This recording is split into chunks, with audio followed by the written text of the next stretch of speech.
Hello, everybody. My name is Jojo. I'm from Philippines, Hello, I'm Cam and I am from Britain. and we're gonna tell you about our story and how we met. Very exciting.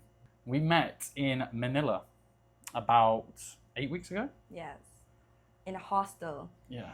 where we both really unexpectedly didn't really see it coming that we're gonna meet there, Mm, but we did. yeah. What God made it happen. But I think we both came from completely different, with different sort of starting points for the journey to how we got to each other. I'd booked a one-way flight, quit my job, and had planned this multi-nation trip of Southeast Asia, starting in the Philippines. Then I had a flight booked to Thailand. Plan was to go to Vietnam, maybe Japan, and then I think the third day of the trip, I met you, and And you caused quite a. You, it was a karaoke night when we first met. Um, well, everybody kind of know him already, but I just heard his name, and then he sang, and I was like, oh wow, he got good voice. mm, charming. So, yeah, but like, okay, I wasn't there to like meet someone, so I'm just like, okay, this night we'll just go, and we didn't expect that we we are in the same room. Yeah. Well, we met on the karaoke night, sort of had a brief conversation, but nothing more than that really. And then the next day we wake up, He's a popular and, guy. and we wake up and we were in the bed next to each other in the dorm, and Jojo said, "Oh, Cam, I think you said you're a Christian last night," Yes. and then that just started a conversation.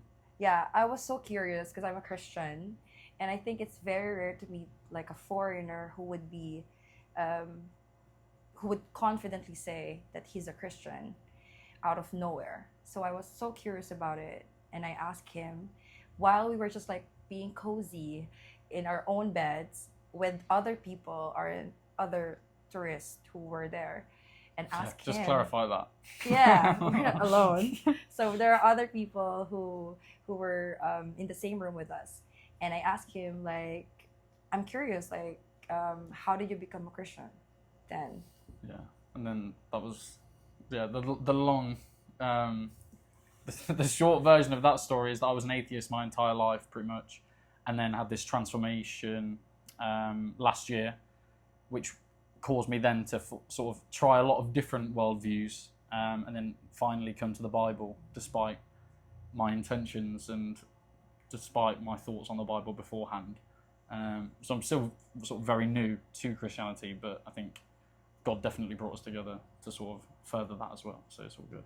My first impression of you was that I came down the stairs in the hostel and I hear this like incredible professional level singing voice, and I'd already sort of psyched myself up, thinking I'm gonna go to the karaoke and steal the show. I'm gonna walk in and everyone's gonna go, oh my goodness me, who is this? He's so good.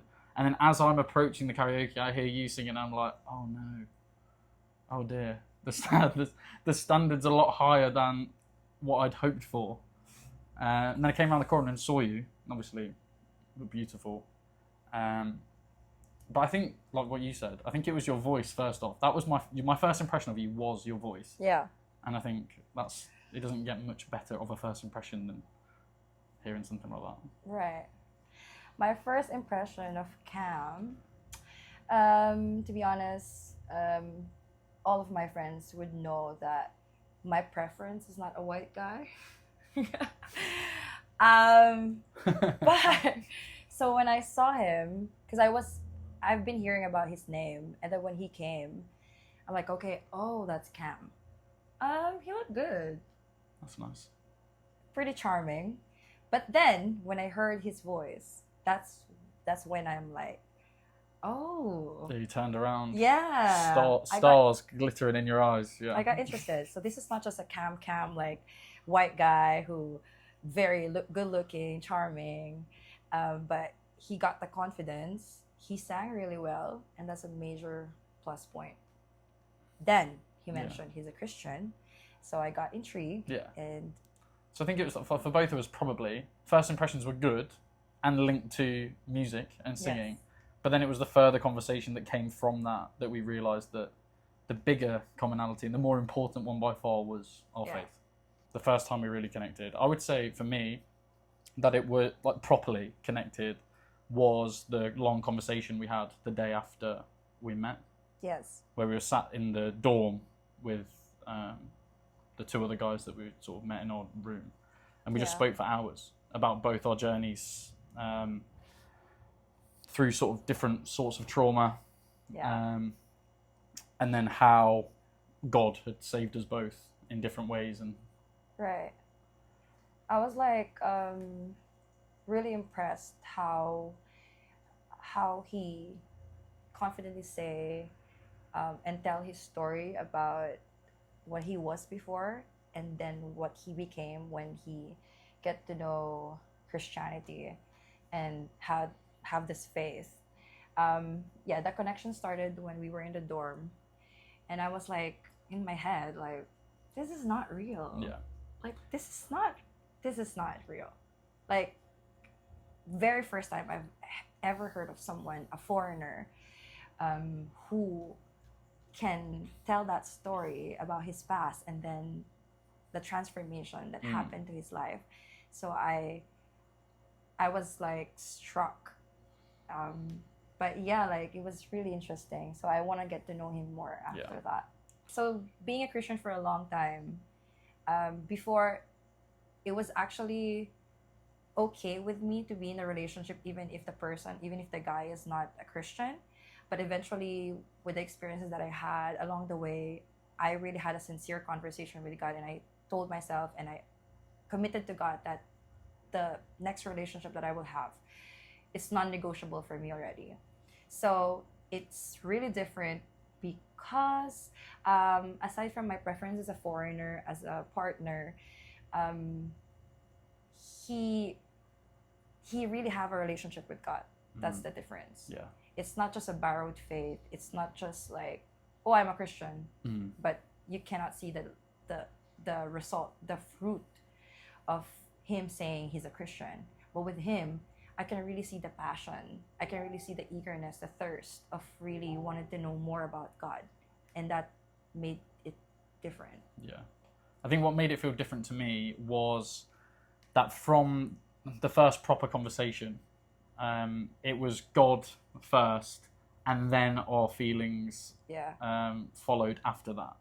The fact that the first major conversation that we had was literally completely dedicated to both our personal relationships with Christ, but then also how that was the understanding that if I think initially there probably wasn't the understanding that we'd be where we are now, but whatever was going to come, we both had our own personal relationships with God before we got to know each other, and we both understood that. Yeah. And that was almost like mutually very important, I think, to us both. And it made me realise, I think I didn't really have the thoughts that you've just described, where I was like, oh, my partner definitely has to be Christian. But then as we sort of developed and spoke to each other, I realised how equally important it was to me that we sort of share values, ethics, and sort of a worldview as a whole. So I think, that was definitely the same for me. Yeah, I think also one of the most important thing that we don't want to be left out in this conversation or in this video is we started as friends.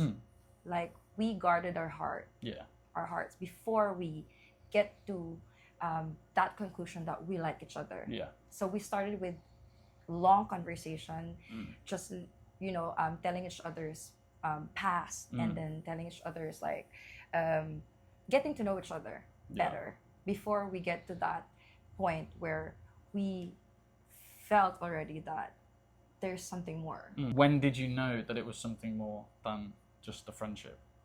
I think I have like quite a romantic answer to that question. Okay.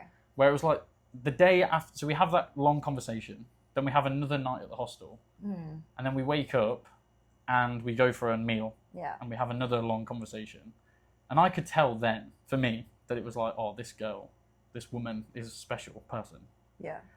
just from the time that we'd shared already. But then my flight out of Manila was booked for that day. And I remember being at the airport, flying to Bohol. And my flight was delayed for like 5 hours or something. And I remember there was like it wasn't just a second, but there was like a period of time where the sort of rom-com expectancy in my head was like, I think you might have met someone, you've met someone incredibly special here. Your flight's just been delayed. Part of me was saying, don't get on this flight, go and just chase Jojo now. But I think I could have done that, and maybe the timeline's different. But I think it all worked out for the best. But for me, I think the romantic answer is that I realised, like, I feel something like pulling me away from this exploration. Like 3 days into my trip of the Philippines, I'm already sort of thinking, I don't massively want to go and explore, because I think I've found something really special.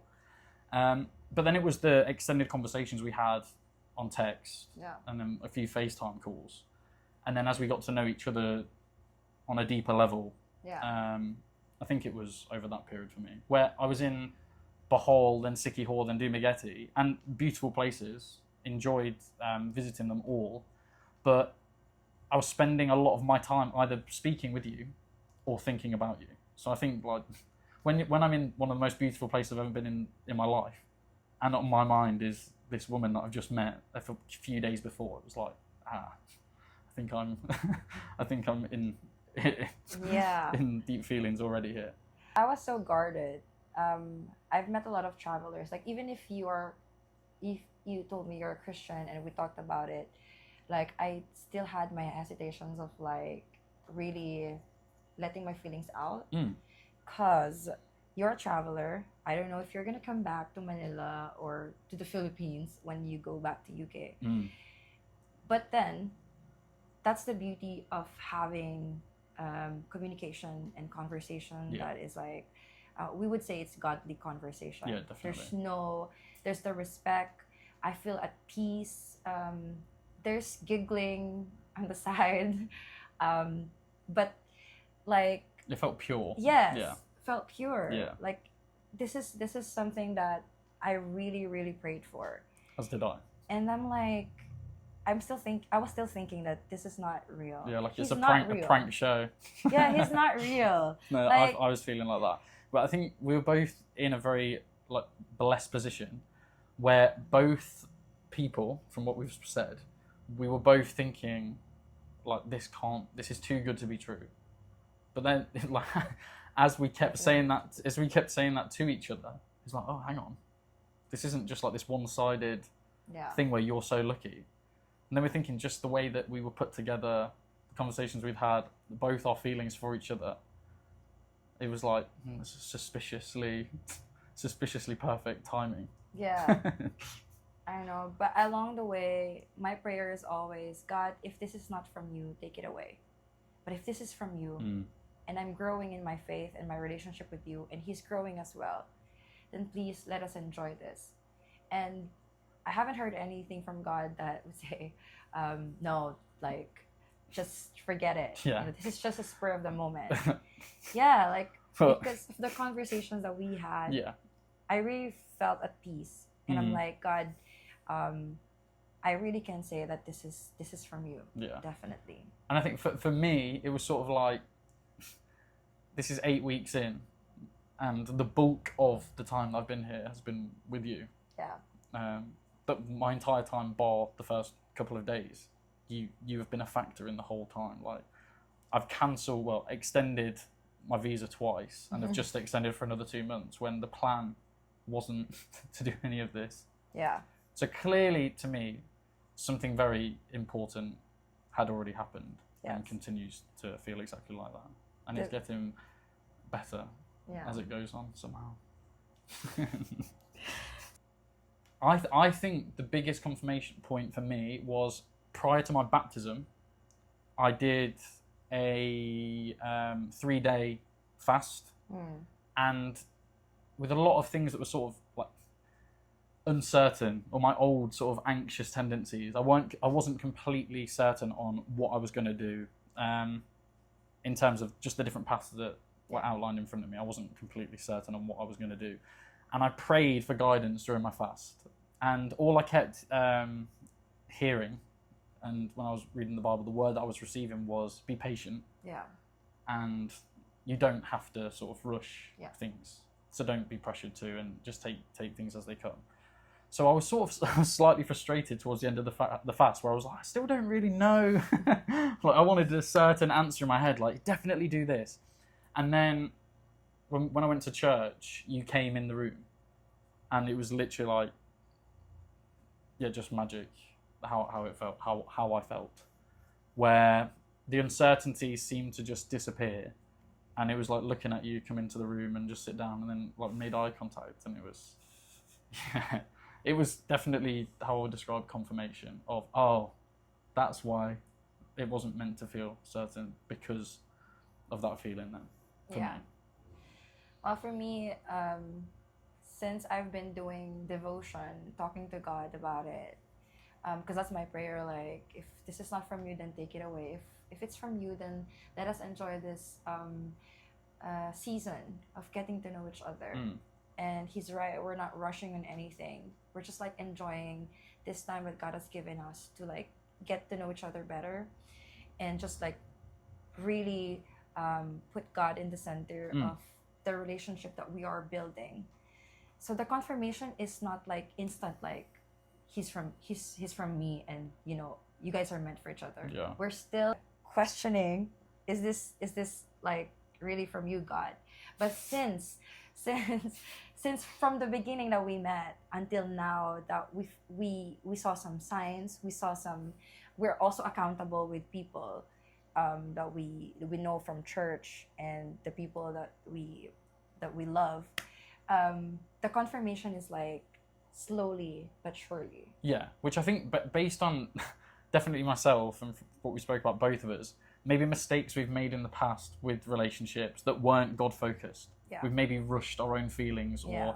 not had the most pure intentions or ethos throughout the entire thing. So I think for both of us, it's the first time that we've really been patient, like guarded our hearts, but also been authentic, honest and open communication throughout, used prayer like from the start for each other's benefit as well as like our own guidance. So I think it's definitely from God. Yes. But we are continuously doing our personal devotions, so that shouldn't be like we're very comfortable with each other, we're okay, we're just gonna neglect that part. No. Your personal individual devotion with God is very, very important for you to continuously have that wisdom and guidance from him. The number one thing is prayer works, and be patient and trust your heart. I think me trying to lean on my own understanding and my own idea of, right, I want this now, and I want it to be exactly like this, and this is exactly how things have to go for me to be happy. I think what this has shown me is that God's plan for me is so much greater than a plan that I could have for myself. Like, I couldn't create in a lab or write a list for a better person to match me, to match what I want to do with my life, and all the things that we like green flags that we list all the time. I think it's shown me that be patient, prayer works, and you shouldn't settle for situations that you don't feel are from God, really. Yeah. The main lesson that I think I would like to impart would be there's really beauty in waiting. Waiting upon God's perfect timing.